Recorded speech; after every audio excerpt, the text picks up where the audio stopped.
G119 part A4 start कर रहे हैं। इसको हम आज का लास्ट लेक्चर बनाएंगे और उम्मीद बड़ी है कि ज़रूरत नहीं पड़ेगी, लेकिन अगर ज़रूरत पड़ी तो फिर अगले 10-12 दिन में किसी वक्त कोई एक दिन मैं रिकॉर्डिंग भेज दूंगा। बेसिकली तो मैसेज ही करूंगा, जो आना चाहे वो आ जाए, लेकिन कुछ आ ज़रूर जाइएगा। कुछ बच्चों ने मेरे साथ अहद किया है कि अगर आप बुलाएंगे तो हम आएंगे, ज़रूरत पड़ी तो बुलाऊंगा, नहीं पड़ेगी तो इंशाल्लाह फिर पास होने के बाद ना आके मिल लीजिएगा। अच्छा जी, ये बात समझ आ गई जी। ये पहले वाला जो हमने किया काम, अब बोलो, इसमें आपने उसने रिक्वायरमेंट मांगी है रेलेवेंट एक्सट्रैक्ट्स बनाओ, पीएनएल के भी, ओसीआई के भी और बैलेंस शीट के भी। तो एसओसीआई में पीएनएल होता है, अंग्रेजी से अंग्रेजी लिख लेना, ठीक है, और ओसीआई ऊपर नाम शाम लटरम पटरम सारा कुछ, ठीक है।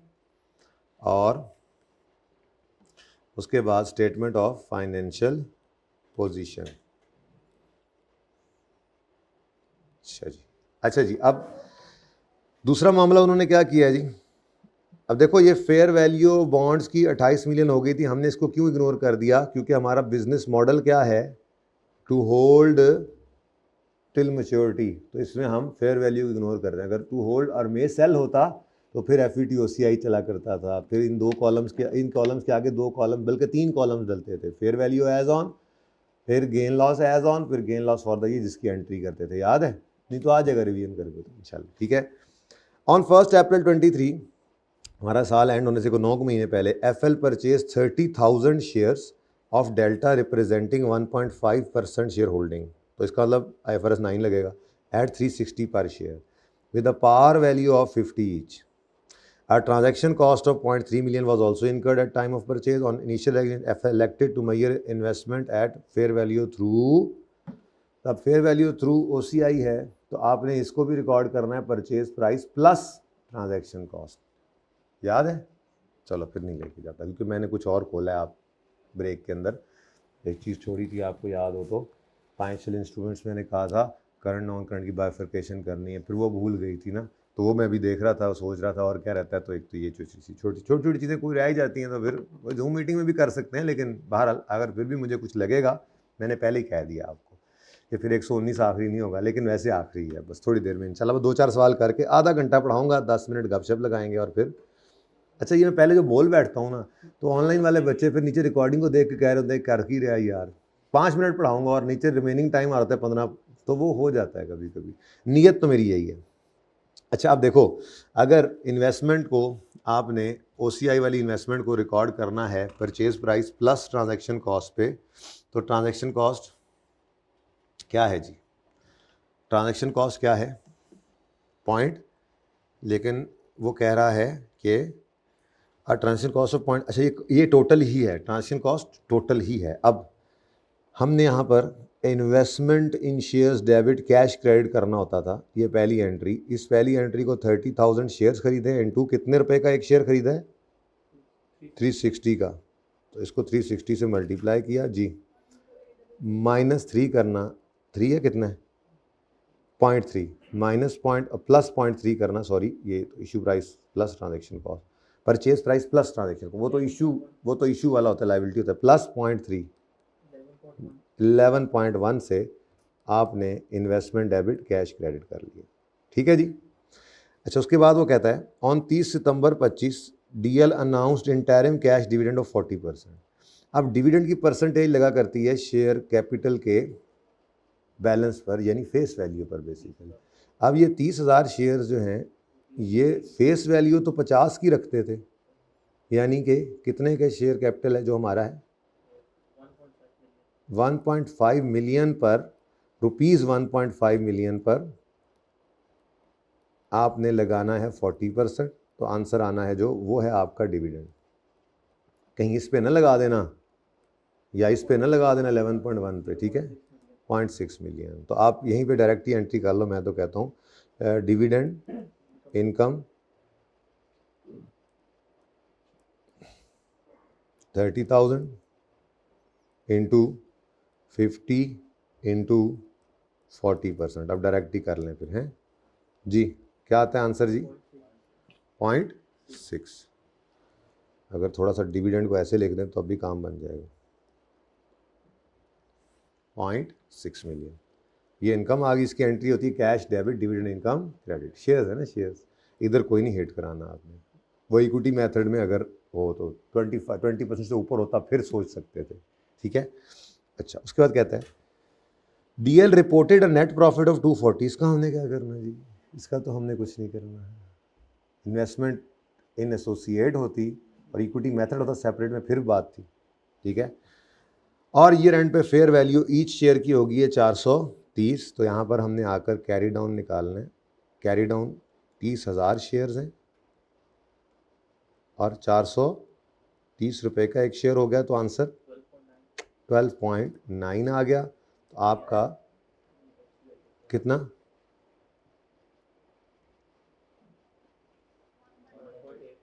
1.8 जो है, इसको हम कहते होते थे ये फेयर वैल्यू रिजर्व है। बैलेंसिंग फिगर निकाली है, ये गेन है, पता नहीं क्या कुछ लिखते रहते थे, ओसीआई में जाएगा याद है कुछ। तो एंट्री बनी investment debit, investment shares debit fair value. तो इसमें हम लिखा करते थे change in fair value reserve लिखते थे यहाँ पे, याद है। Change in fair value reserve आ गया जी 1.8, ठीक है जी। और उसके बाद ऊपर वाली एंट्रीज भी कर दो, उस वक्त नमाज के से की नहीं थी। चलो ये तो खैर पूरा कर देना, अब ये पूरा कर दें। तो आपकी स्टेटमेंट ऑफ फाइनेंशियल पोजीशन के अंदर एसेट्स ही लिख दो। आई कैप वैसे अपने सॉल्यूशंस में एसेट्स ही लिख देता होता है, वो इस रोले में पढ़ता ही नहीं है, ठीक है। करंट नॉन करंट वाले रोले में पढ़ता ही नहीं। वैसे आप इससे आगे एक साल चल के देख ले तो फिर कोई कम कर भी सकते थे ऐसा, लेकिन नॉर्मली बस लिख देता है एसेट्स, ठीक है। वैसे अगर एक साल आगे भी चले ना तो इफेक्टिव रेट ने ज़्यादा ही होना है, यही तो अब समझाना है थोड़ी देर बाद। बहरहाल छोड़ें इस बात को। एसेट्स में आपने लिखा इन्वेस्टमेंट इन शेयर्स, वर्किंग 2 कह रहा हूँ मैं इसको। अब असल में पहले वो वर्किंग 1 कर रहे थे, असल में पूरा नहीं किया था, नमाज के लिए चले गए थे, तो वर्किंग 2 शुरू की, तो मैंने अब इसको एंड तक पहुँचा ही दिया, ठीक है। तो इन्वेस्टमेंट इन शेयर्स आपकी 12.9 पर बैलेंस शीट में नज़र आएगी। रुपीज़ इन मिलियन चल रहा है ना आपका, ठीक है जी। और इससे रिलेटेड आपको फेयर वैल्यू गेन भी अब नज़र आ रहा है पीएनएल में, और डिविडेंड इनकम भी इन शेयर से रिलेटेड ये आपको पीएनएल में नज़र आ रही है, ठीक है जी, ओके। अच्छा, ऊपर वाले को अब देख लो। पहली एंट्री होती थी, इसकी एंट्री होती थी investment in debenture debit cash credit, फिर इसकी एंट्री होती थी interest expense debit working number 1 से 3.83 से इंटरेस्ट एक्सपेंस डेबिट माइनस अब कर दो, चलो दिल कर, इंटरेस्ट एक्सपेंस डेबिट नहीं, ये तो इनकम है, ये तो इनकम है, सॉरी फाइनेंशियल लायबिलिटी नहीं है। पहले मैंने पहली एंट्री कर ली कैश, ये इन्वेस्टमेंट डेबिट कैश क्रेडिट, फिर इंटरेस्ट इनकम है, तो investment debit interest income credit, I am sorry, ठीक है। उधर लिखा हुआ था ना एक्सपेंसेस, वजह से मैं लिख गया, ठीक है जी। तो ये 3.83 भी इनकम ही है।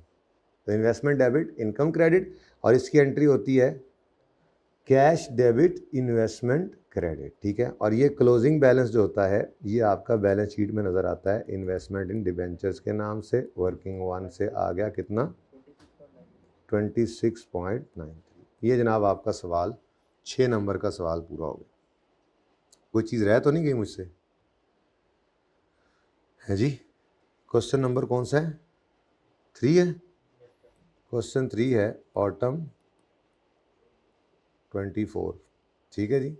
नाम है इसका FL। यहाँ तक कोई मसला है तो देख लें, रिक्वायरमेंट यहाँ से शुरू हो रही है। PNL के एक्सट्रैक्ट्स आ गए, और पूरा नाम शाम लिख लेना ऊपर आपने प्लीज़, ओके। अच्छा, अब आगे क्या कहता है, वो कहता है for the purpose of answering this question use ये वाली information. The additional information regarding taxation rules is as follows. Transaction cost जो इनकर हुई परचेज ऑफ फाइनेंशियल एसेट के वो अलाउेबल हैं अपॉन परचेज, और एप्लीकेबल टैक्स रेट है 30%।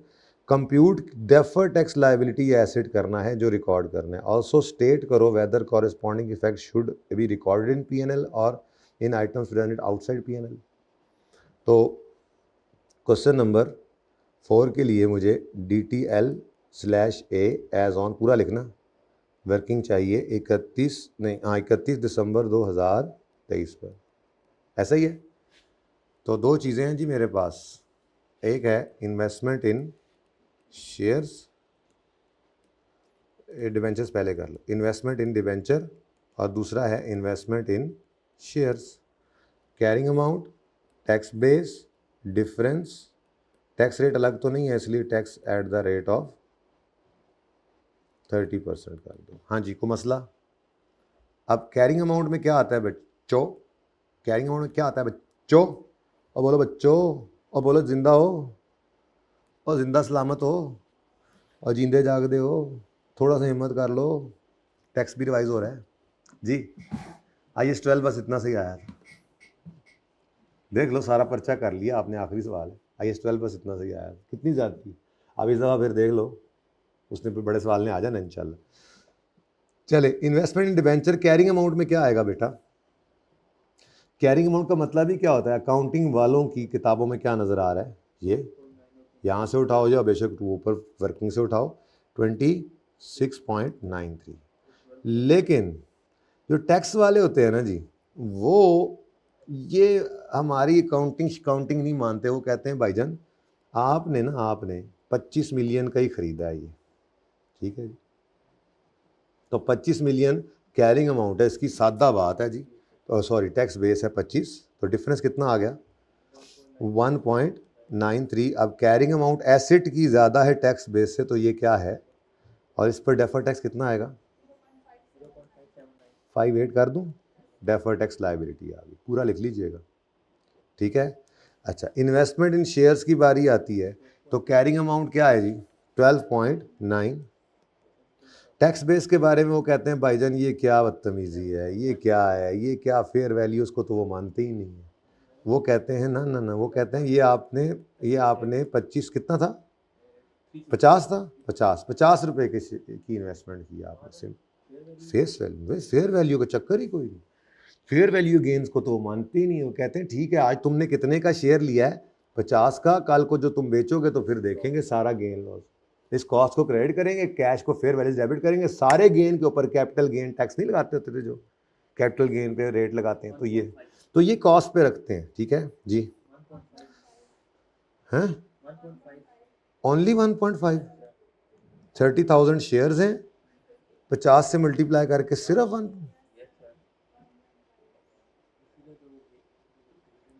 ये कॉस्ट कितनी है, कॉस्ट हमने खरीदा, हाँ नहीं सही सॉरी, हाँ मतलब वो 360 बाद वाली फेयर वैल्यू को नहीं मानते, लेकिन 360 हमें कॉस्ट तो पड़ गई ना, हमने पे किया नहीं, सही कह रहे हैं, सॉरी फेस वैल्यू तो पे नहीं ना की थी जी। बोलो 30,000, इससे नहीं कि मुझे अंदाज़ा हुआ, मैंने कहा हमें कॉस्ट कितनी पड़ी जी 360 कितना, हाँ ये लेकिन ये जो है ना, ये फेयर वैल्यू को नहीं मानेंगे, मतलब फेयर वैल्यू जो अब मानी है ईयर एंड के ऊपर, फेयर वैल्यूज को नहीं मानते, कहते हैं अब एक ही बार देखेंगे, ये तो कॉस्ट पड़ी थी ना हमें, ये तो हमने खरीदा था, तो 360 का जी कितना 10। अब कैरिंग अमाउंट ज़्यादा है टैक्स बेस से, और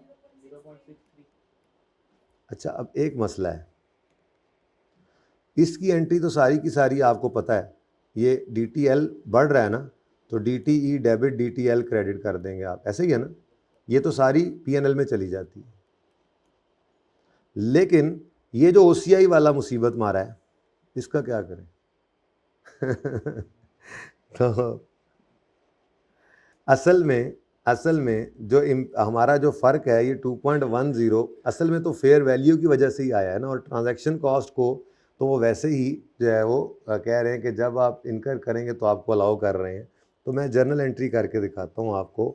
इन्वेस्टमेंट इन शेयर्स हमने डेबिट किया कितने से, ज़रा बताना, इन्वेस्टमेंट इन शेयर डेबिट कितने से हुआ था 1.8 से, ये जो हमने रिकॉर्ड किया होता था गेन, इसमें से हम कहते थे हाँ FET OCI fair value reserve में कितना जाना है, FET OCI में कितना जाना है भाई, पहले हुकूमत का जो है ना वो अलग कर लो, कितना 30% है, कितना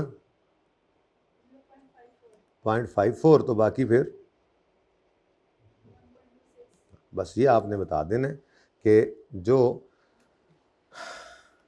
इन्वेस्टमेंट इन डिबेंचर वाले मामलात हैं उसकी तो एंट्री आपकी क्या पड़ गई, असल में उसने सिर्फ क्या कहा है, कि डेफर्ड टैक्स लायबिलिटी निकालो, वो हमने निकाल दी, डेफर्ड टैक्स लायबिलिटी निकाल दी।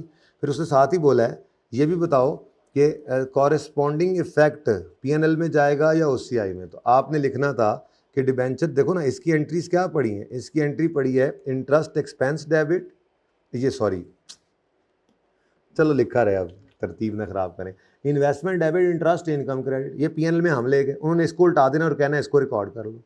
तो ये दोनों ही पीएनएल वाले हैं, ये पीएनएल को हिट करते हैं। लेकिन इन्वेस्टमेंट इन शेयर्स वाला ये जो गेन है, investment debit fair value gain credit, ये सारे का सारा पीएनएल में नहीं जाना, क्योंकि ये तो आउटसाइड पीएनएल रिकॉर्ड हुआ पड़ा है। तो इसको आपने एफवीटी ओसीआई वाले को 1.8 पे नहीं रिकॉर्ड करना होता था, आप इसकी एंट्री करते थे इन्वेस्टमेंट डेबिट 1.26 से एफवीटी ओसीआई ये change in fair value reserve credit, और बाकी आप डीटीएल का लेजर बना के उसमें एंट्री पास किया करते थे। ठीक है, ऊपर वाले में भी 1.8 मेरे हिसाब से तो नहीं जाना चाहिए, लेकिन चलें अगर आप लेके जाते हैं तब भी खैर है, काम चल जाएगा। उस वक्त रेट नहीं है टैक्स का, हाँ फिर ठीक है, फिर ठीक है। तो आपने मुझे थोड़ा सा बता देना कि इसकी जनरल एंट्री, क्योंकि इन्वेस्टमेंट डिबेंचर की तो ये पीएनएल में ही जा रही है, वो इनके एक्सपेंस को, इनकम को उल्टा देंगे और रिसीव को टैक्स लगा लेंगे, और डेफर्ड टैक्स, सारा असर डेफर्ड टैक्स पे गया, डेफर्ड एक्सपेंस पे, लेकिन सारा पीएनएल में गया हुआ है। लेकिन ये जो ओसीआई वाला आइटम होता है ना, इसको हम नेट ऑफ टैक्स कर देते हैं। ठीक है जी, और सही है कि नहीं? सही नहीं, ख़त्म तो हो गया, सही है कि नहीं सही? चलो अब चूँकि इन्वेस्टमेंट वाला चैप्टर चल ही रहा है तो आ जाओ इधर, पेज 653 पे आओ फटाफट। आसान काम है, मुश्किल नहीं है, ज़रूरत तो कभी पड़ी नहीं है, लेकिन पढ़ तो सकती है ना। IFRS 9 में हमने करंट नॉन करंट की बाइफर्केशन को नहीं लिफ्ट कराई थी, काम बहुत आसान है। जैसे आपने पता है क्या करना है, इन्वेस्टमेंट इन डिवेंचर्स अगर आपने की है, आपका फाइनेंशियल एसेट है, तो आपने ये रेंट पे खड़े होकर अपने साल की के नीचे, आखिरी के नीचे लाइन लगा ली। ठीक है, अब आपने यूं देखना है 205 से कितना कम हो रहा है, 205 से एसेट कितना कम हो रहा है अगले एक साल में, बताओ 205 से कितना कम हो रहा है? कम नहीं हो रहा, कम नहीं हो रहा, तो फिर कुछ भी करंट में नहीं जा सकता, और ये सारे का सारा 205 ही नॉन करंट में आएगा। लीज में तो करते थे ना, लीज में तो हमेशा ही कम होता था। असल में मामला क्या है, ये है ज़्यादा, कूपन रेट है कम, तो ज़्यादा ऐड होके कम माइनस होता है, तो फिर ये बैलेंस आहिस्ता आहिस्ता बढ़ता जा रहा है। वो तो फिर बाद में जब बैलेंस कम होगा तो आहिस्ता आहिस्ता करते करते ये कमी की तरफ आएगा, ये फिक्स रहना है, तो फिर जाके वो रिवर्स होना शुरू होगा। बात समझिए, इस लाइन, इसके नीचे लाइन के नीचे मतलब क्या है, 31 दिसंबर 11 के बाद अगले साल के अरसे के अंदर मजीद कितना कम होगा, तो नज़र क्या आ रहा है, और 205 में 32 ऐड होके 25 लेस होना है, तो समझो नेट में 7 ऐड हो रहा है, मतलब कम होने की बजाय उल्टा बढ़ रहा है, तो कुछ भी करंट नहीं है, सारा ही नॉन करंट होगा। लंबी कहानी है, चलेगा ये, चलते चलते ये हर साल क्या हो जाएगा, ये बैलेंस है ना इफेक्टिव रेट वाला, ये बैलेंस जो है वो आहिस्ता आहिस्ता पेमेंट की वजह से 25-25 पे होता जाएगा, ये बैलेंस कम होता जाएगा, यहाँ तक कि वो इंटरेस्ट कम होने लग जाएगा और ये ज़्यादा होने लग जाएगा, तो फिर ये बढ़ना शुरू होगा, अल्टीमेटली जाके ख़त्म होगा ये। लेकिन आपने क्या करना है अपने सवाल में, आप वैसे अप्लाई करना चाहें तो कर भी लेते हैं इस पर, एक साल अगर इसको आगे बढ़ाएं तो, बाय द वे मैं अगर इसको एक साल आगे बढ़ाऊँ, वैसे ज़रूरत नहीं थी लेकिन चलो बढ़ा लो, ऐसे ज़रा बढ़ा लो, ज़रा बढ़ा लो।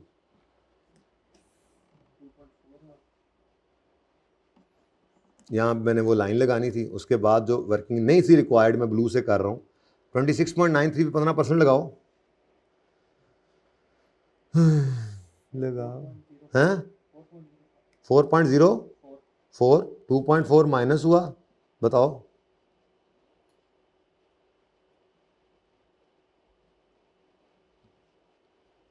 ये 26.93 में 4 ऐड करना है, 2 लेस, आप बताओ मुझे ज़रा कि अगले साल देखें तो कितना कम हो रहा है।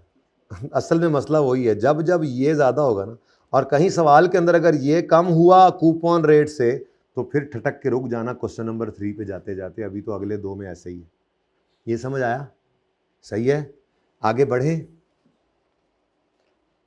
नेक्स्ट क्वेश्चन, ये देख लो भाई, यहां पे देख लो, नॉन करंट में 205 है, करंट में कुछ भी नहीं है। ओके, एग्जाम्पल 2, 11 के एक्सट्रैक्ट्स बनाने हैं। देखो जी, 195 से 188 पे आया तो कितने से कम हो रहा है? तो ये 7 करंट है, 188 फिर नॉन करंट। तो थोड़ा सा ध्यान रखना है, बस ये डिफरेंट चीज़ इसीलिए अलग से कर रहा हूँ कि ज़रूरत कोई नहीं पड़ती, सवाल ऐसे नहीं बनाता करंट नॉन करंट की बाइफरकेशन ऐसे करनी पड़े, बना दे तो यही करना है, लाइन लगा देना, कम हो रहा है तो जो जितना कम हो रहा है वो करंट है, और ये फिर 188 नॉन करंट बच गया। 195 का ही ब्रेकअप देना है ना आपने, तो ठीक है। अच्छा, यहाँ पर अगर आप देखें तो आपकी इफेक्टिव रेट वाली इनकम ये कम आ रही है, कूपन ज़्यादा है, इसी वजह से तो ये कम होता जा रहा है। सही है, बज़ाहिर नज़र नहीं आ रहा इसके अंदर, लेकिन ये देखो इसमें मामला थोड़ा सा गड़बड़ हो रहा है। ठीक है, 510 से 523 हो रहा है, लेकिन ये ज़्यादा है इससे, तो रुक जाओ ठठक कर, पता नहीं ये क्या हुआ पड़ा है। आज अभी तक क्या चल रहा था, इफेक्टिव कम था, सही है, और कूपन क्या था, सॉरी, इफेक्टिव ज़्यादा था और कूपन कम था, जिस वजह से ऐड ज़्यादा हो रहा है, लेस कम हो रहा है, तो उसने बढ़ना ही नहीं, कुछ नहीं निकला, फिलहाल नहीं निकला। आप यहाँ पे देख लोगे ना, इसको देखोगे ये और ये 200 में इसी नहीं ऐड होकर लेस होना, ये अगले को देखो, करंट ऑन कर देखना, ये दो 32 को ऐड करो, 25 को लेस करो, तो ठीक है। आप ऐसे ही कर लिया करो, बल्कि आप एक ही तरीका रखो। आप तरीका क्या रखो, आप यहाँ पे करंट नॉन करंट करते हुए ना, इस इन्वेस्टमेंट इन डिवेंचर को आपने इसको मैनुअली करना है। आपने कहना 205 जमा 32 माइनस 25 करें तो ये तो 212 हो रहा है, ओहो नहीं, कुछ भी नहीं, कर लिया करो चेक। अगले में आए, आपने पकड़ा 195 जमा 18, 195 जमा 18 माइनस 25 कितना आ रहा है, ओ कम हो रहा है, तो कितना कम हो रहा है, नेट में 7, तो करंट, बाकी नॉन करंट। यहां पर आप आए तो यहां पर वैसे बढ़ रहा है, लेकिन जुल्म की इंतहा क्या है, 510 में 73 ऐड करें और 60 लेस करें, ये भी क्या है, ये क्या हो रहा है, 523 से तो कम हो रहा है, लेकिन मुझे बताएं 500 जमा 70 माइनस 60 करें तो कितना आता है, ऊपर से आ जाए, 510 पे कैसे आए 500, आप देखें ना, आप देखें आपका इफेक्टिव रेट क्या है, बस इफेक्टिव इंटरेस्ट ज़्यादा आ रहा है, कूपन रेट कम आ रहा है, तो आपने फिर एंट्रीज करके ये काम करना है। मशवरा है, एंट्रीज करें। क्या, पहली entry investment debit bank credit, दूसरी entry investment debit income credit, फिर बैंक डेबिट इन्वेस्टमेंट क्रेडिट। अब जब ये करके देखोगे तो ये 510 है, और फिर आपको नॉर्मल तरीके से ही अगला 60 पे होता नजर आ रहा होगा। ठीक है, गुजारा करना पड़ेगा, ठीक है, और सही है ना। तो आपको सिंपल सी बात है, इस केस तक लाइए तो बहुत मुश्किल है, सिंपल वाला केस ही ध्यान में रख लो। अगर लाइन लगाओगे और आगे जाते हुए कम हो रहा है तो आप कहोगे ठीक है जी करंट पोर्शन है, और अगर बढ़ रहा है तो फिर करंट पोर्शन नहीं है। ठीक है, इसी को ही रख लो सिंपल। बाकी इससे अगली एग्जाम्पल भी एक है 4, वो भी साथ ही कर लेना अगर दिल करे तो। जी बेटा आप यकम, असल में ये एडवांस का सवाल है ना, असल में आप सवाल को सिर्फ ध्यान से देख लेना, एडवांस वाले सवाल की वजह से ये मसला हो रहा है, एंट्रीज करनी पड़ रही हैं। ठीक है, तसल्ली से सिर्फ इनको देख लेना, सिंपल काम ये ऐसे चल जाएगा, सिंपल काम ऐसे ही चल जाएगा। ईडियर के सवालों में जब भी एडवांस आए तो मसला क्या है, मसला ये है कि हमारा 500 का बैलेंस है जिसमें से अभी कुछ भी नहीं आया, तो ये ऐड हो चुका है, ये असल में लेस हुआ नहीं है ना, तसल्ली से सिर्फ एंट्रीज कर लेना। आपने इनकम की एंट्री की है 31 दिसंबर पे, लेकिन रिसीट तो आपकी हो रही है अगले साल ना, तो इसलिए ये 500 में 70 ऐड होके 570 बन रहा है, लेकिन फिर उसमें से अगले साल के पहले ही दिन 60 पे हो जाना है ना, तो ये इसलिए ब्रेकअप इस तरह से आ रहा है। समझ आ जाएगी, ये एक सीटिंग में कर लेना। ठीक है जी, थोड़ा सा बस इसको ऐसे बताना था कि एरियर में सिंपल, एडवांस में एंट्रीज कर लेना। ओके, ठीक है, ओके। अब बस 2-4 छोटी छोटी बातें मैंने करनी है IAS 12 में, उसके बाद फिर बस गपशप। वो सामने किया आ गया ये मेरे ख्याल में वो जिस दिन मिंट लेमोनेड किया था ना, याद है, जब आपके चारों टायर ऊपर हो गए थे सबके, है ना, उसी दिन तो हमारा असल में रिवाइज हुआ था जाकर IAS 12, जो भूला पड़ा था, हैं। उस दिन। अच्छा यार, एक छोटी सी बात यहाँ पे और करते चले। अभी नहीं, चलो फिलहाल इधर आ गए हैं तो बस इधर ही चलो। ज़रा आओ, ज़रा किसी एक सोल्यूशन को खोलते हैं। कोई एक सोल्यूशन ऐसे ही रैंडम खोल लेते हैं जिसमें मुझे रेकन्सिलिएशन नज़र आ जाए बस, पास पेपर का। एक में आई कैप ने खुद बनाई भी थी, हालांकि रिक्वायर्ड नहीं था, लेकिन सोल्यूशन में उसने बनाई हुई थी। तो बस उसको देख के कभी कभी डर लगता है कि क्यों बना दी थी उसने, हालांकि रिक्वायर्ड नहीं थी। आपने जब तक रिक्वायर ना करे आपने कोई नहीं बनानी।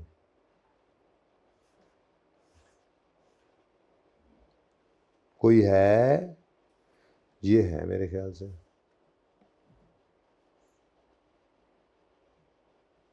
ये कौन से सवाल है? प्रैक्टिस क्वेश्चन है।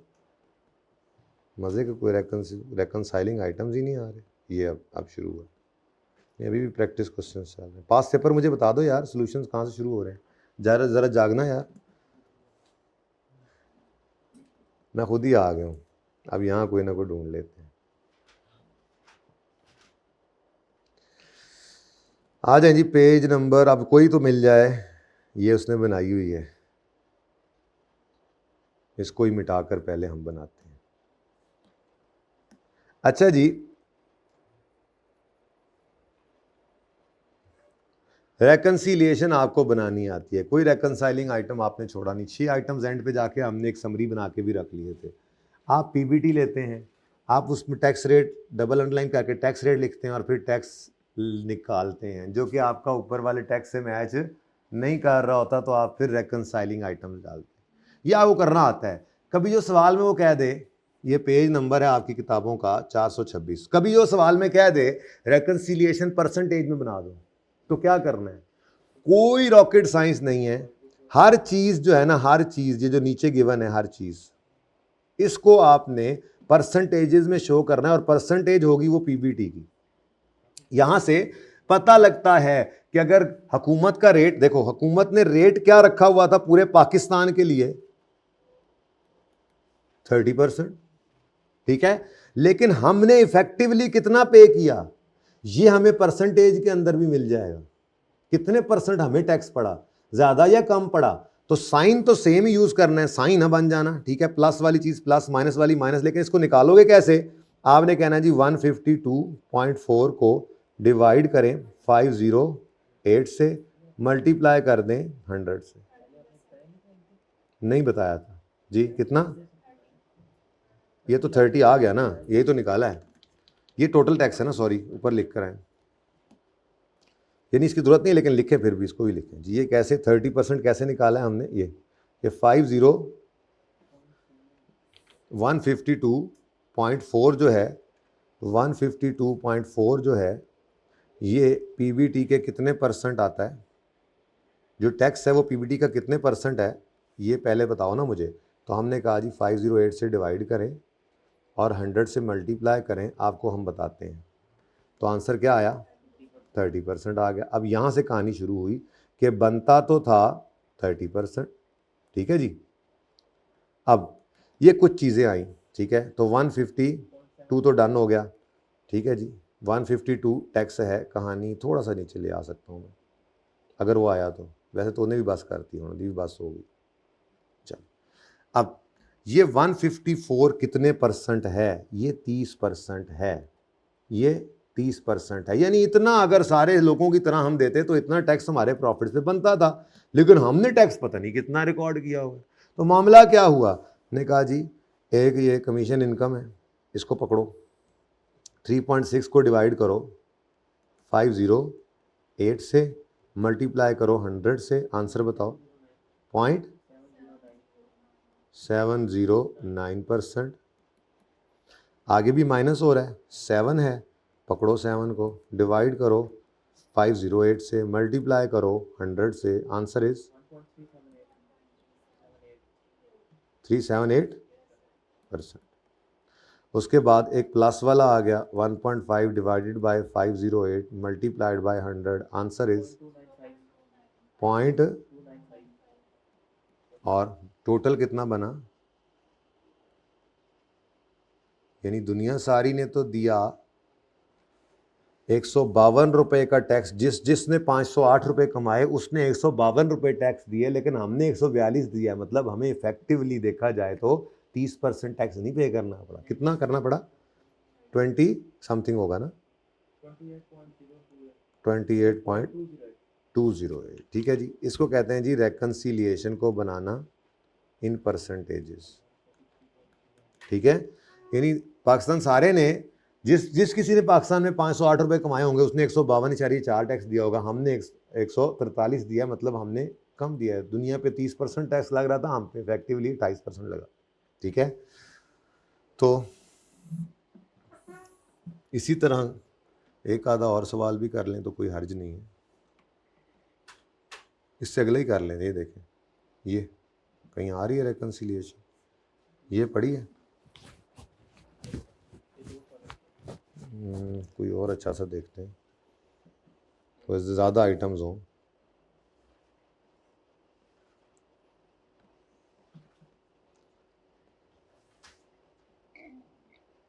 ये काफ़ी है। ये आ जाए जी, पेज नंबर 434 पे आए, पेज 435 पे, मबरूम लिमिटेड का ये रेकन्सिलिएशन है। और हम कह रहे हैं कि जी रेकन्सिलिएशन ये रुपीज़ में बनी हुई है, लेकिन हमें परसेंटेजेस में भी चाहिए। एग्जामिनर ने कह दिया, उसका दिल कर रहा था, उसने कह दिया। मैंने कहा जी कोई मसला ही कोई नहीं। हम शुरू हो गए। हमने सबसे पहले तो जगह बनाई यहाँ पे, जो बहुत ज़रूरी थी। ठीक है, अच्छा वो आगे जा ही नहीं रहा, वो कहता यार छुट्टी दे दे, होने देना सब्र कर जा जी। अब 17.5 को डिवाइड करें 50 से, मल्टीप्लाई करें 100 से, आंसर बताएं। 35%। तो यही तो है वो अपना रेट। ठीक है जी, तो 35% तो बनता था। कहानी ये है, 1.2 माइनस में आ रहा है, डिवाइडेड बाय 50 मल्टीप्लाइड बाय 100 जी, 2.4% माइनस, फिर 2.45 divided by 50 multiplied by 100, 4.9%, 4 divided by 50 multiplied by 100, 8%, plus में माइनस माइनस, और 3.5 divided by 50 multiplied by 100, 7 positive. Answer क्या आ गया? 35% होता होगा, हमने वध दिया है 36 पॉइंट। हाँ, क्योंकि देखो ना, बनता तो 17.5 जनरल रेट के हिसाब देखें, हमने 18 से भी ऊपर दिया, तो इफेक्टिवली हमें ज़्यादा रेट पड़ा है। तो ये क्या है जी, रेकन्सिलिएशन को बनाना परसेंटेजेस में। ठीक है, एक छोटू सा कॉन्सेप्ट मुझे जो है वो याद है कि रह गया था। ठीक है, बस कोई नहीं, बस मगरिब तक आपको बोला है ना, तो अभी मगरिब में तो 20-25 मिनट हैं, तो मैं जल्दी छोड़ देता हूँ। मगरिब घर जाके पढ़िएगा इंशाल्लाह। लेकिन आपने कोई टैक्स क्रेडिट का नाम सुना हुआ है?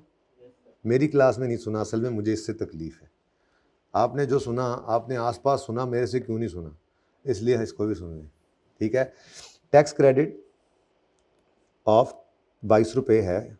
ठीक है जी, और it can be carried forward. बस ठीक है, आपको पता है कैरी फॉरवर्ड हो सकता है। आपके लॉ में कितने साल का लिखा हो आपको पता हो, मेरे सवाल में कैरी फॉरवर्ड हो सकता है इस वक्त। ठीक है जी, तो असल बात क्या है?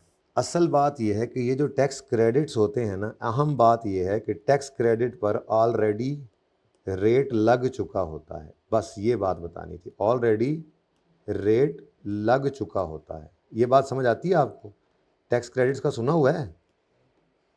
तुमने टैक्स नहीं पढ़ा हुआ? नहीं पढ़ा हुआ तो चलो फिर आप देख लो, इसी तुम्हारे लिए तो पढ़ा रहा हूँ मैं। शर्म नहीं आती तुम्हें टैक्स नहीं पढ़ा? अच्छा अभी तो देखो, करंट टैक्स में तो बहुत आसान है। टैक्स क्रेडिट कहते हैं बेटा कि आपको कुछ फ़ायदा मिलना है, आपको कुछ क्रेडिट मिल जाना है, जो लाइबिलिटी बनेगी उसके अगेंस्ट, जो टैक्स लाइबिलिटी बनेगी। यानी करंट टैक्स की कैलकुलेशन में आप करते करते पीबीटी से पहुंचते हैं टैक्सेबल इनकम पर। टैक्सेबल इनकम में पहली बार लिख रहा हूँ शायद सिर्फ इसलिए कि जिन्होंने टैक्स पढ़ा हुआ उनको ज़रा आसानी हो, आपके लिए तो एक जैसी बात ही। तो ये टैक्सेबल इनकम आप लोग लिखते होंगे जब आप कैफ 2 पढ़ रहे होंगे तो। ठीक है, तो टैक्सेबल इनकम लेट से मेरी आ गई 18 रुपये।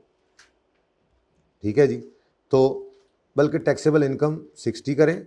अब इस पे लगाएं ज़रा टैक्स रेट, ये 20 से कम 22 से कम होना चाहिए, 18 ही होना चाहिए वैसे, यही बनता है। अगर हाँ 30% सोच के कहा है ना मैंने जी, 6 रुपये करके हिसाब से जी 18। अब 18 आपका टैक्स है, लेकिन आपको लेस करने का मिलेगा टैक्स क्रेडिट। कितना? अच्छा 22 पूरा ही लिखते होते थे वैसे आप लोग, जहाँ तक मुझे लगता है हम तो ऐसे ही करते थे। आप 18 भी लिखते तो मुझे उससे कोई मसला नहीं है वैसे बाय द वे, लेकिन 22 यूज़ करना था, लेकिन कुछ अनयूज्ड रह गया। तो इधर तो मामला ख़त्म हो गया, करंट टैक्स में तो ये काम आपने कर लिया। जब defer tax liability slash asset as on की वर्किंग में आएंगे तो इसमें आपको पता है कैरिंग अमाउंट है, टैक्स बेस है, डिफरेंस है, टैक्स है, ठीक है। अब आप ना कंफ्यूज करते हो इसको अनयूज्ड टैक्स लॉस के साथ। भाई अनयूज्ड टैक्स लॉस पे रेट लगना बाकी होता है, ये अनयूज्ड टैक्स लॉस नहीं है, ये अनयूज्ड टैक्स क्रेडिट है। इस पर चूंकि रेट पहले से लग चुका होता है तो 4 रुपए का अनयूज्ड क्रेडिट है जो फ्यूचर में यूज होके फायदा देगा, तो ये आज एक एसेट है, इसको एज एन एसेट रिकॉर्ड कर लो, ठीक है। ये एक पॉइंट कहीं टेस्ट नहीं हुआ आज तक, लेकिन हमसे रहा भी हुआ था, ठीक है, तो आने को आ सकता है। बस फ़र्क सिर्फ ये है, टैक्स लॉसेस की तरह से ही इसने पहले जाके टैक्सेबल इनकम को हिट किया, और अगर यूज़ हो गया तो ठीक है, ना यूज़ हुआ अनयूज रह गया तो वो अनयूज आपका डेफर्ड टैक्स एसेट बनना है। पर टैक्स लॉस और इसमें फ़र्क क्या है, अनयूज टैक्स लॉस पर रेट लगना होता है, इस पर ऑलरेडी रेट लगा होता है। जो टैक्स क्रेडिट्स होते हैं ना, इन पे टैक्स रेट ऑलरेडी लग चुका होता है, ठीक है। और जनाब आखिरी बात जो है ना जी,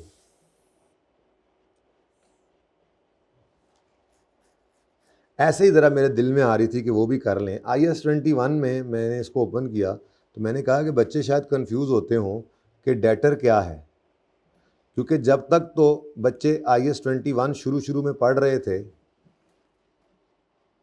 तब तक तो बच्चे कहते थे डेटर एक मनी रिसीवेबल है, ठीक है जी, तो ये मॉनिटरी आइटम है, ऐसा ही है। और बोलो डेटर एक मॉनिटरी आइटम है कि नहीं है, ये याद भी है कि नहीं? डेटर रिसीवेबल बेटा एक मॉनिटरी आइटम ही होता है, मनी रिसीवेबल है, debtor is a money receivable, monetary item है। अब इसको मॉनिटरी आइटम कहा IAS 21 ने, इसी को फाइनेंशियल एसेट कह देता है IFRS 9। परेशान ना हो जाना कभी, कंफ्यूज तो नहीं होते कभी इससे, ऐसे ही जाते जाते एक बात कर लूं। तो debtor is a monetary item, is it so? यही डेटर जब IFRS 9 के अंदर जाता है तो इसको हम क्या कहते हैं? Financial asset. अच्छा, investment in debenture monetary item है, नॉन मॉनिटरी है? इन्वेस्टमेंट इन डिबेंचर, इसके अगेंस्ट भी बेटा कैश ही आता है, इसके अगेंस्ट भी कैश ही आता है। ज़रा यहाँ पर भी देख लें, ये बस आपने क्योंकि ये सफ़ा पढ़े हुए तो बहुत अरसा हो गया है, तो देखिए ज़रा ध्यान से देखिए, ज़रा ना मिला तो ये देखें, इन्वेस्टमेंट इन डेट सिक्योरिटीज़, उस वक्त नहीं ना पढ़ा था, IFRS 9 में जब पढ़ना था तो पढ़ लिया ना, तो फिर वापस यहाँ नहीं आए। तो इसको भी IFRS 9 फाइनेंशियल एसेट कह रहा है, IAS 21 इसको मॉनिटरी आइटम कहता है। चलो जी, अब इन्वेस्टमेंट इन शेयर्स आ गया।